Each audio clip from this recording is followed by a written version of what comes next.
Aujourd'hui, nous allons étudier le mouvement des objets.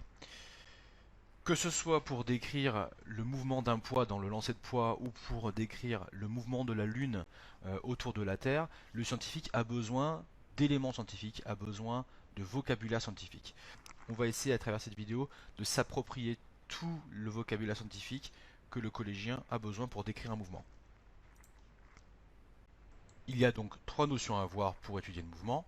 Tout d'abord, le point de vue, ensuite la trajectoire, puis le plus gros morceau, ce sera la vitesse. Tout d'abord, qu'est-ce que c'est que la trajectoire? La trajectoire, c'est l'ensemble des positions occupées par un corps. Il y en a trois types à retenir. Tout d'abord, la trajectoire qui est circulaire.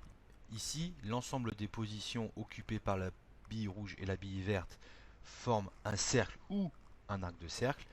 Le mouvement est donc circulaire.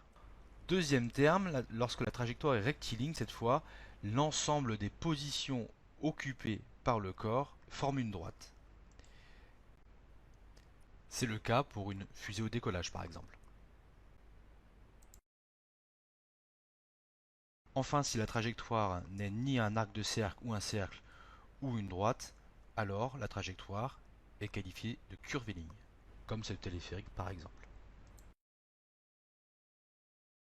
Dernier élément pour décrire précisément un mouvement, il va falloir préciser l'évolution de la vitesse. Pour ça, il va falloir connaître trois termes qu'on va essayer de déterminer grâce à trois animations différentes.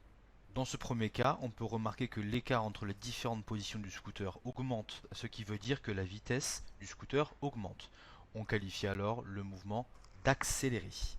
Si en revanche l'écart entre les différentes positions du scooter diminue comme c'est le cas ici, la vitesse diminue alors et on va qualifier le mouvement de ralenti. Et enfin, dernier cas, si l'écart entre les positions du scooter reste le même, ça veut dire que la vitesse reste la même, elle reste constante, on va qualifier le mouvement d'uniforme.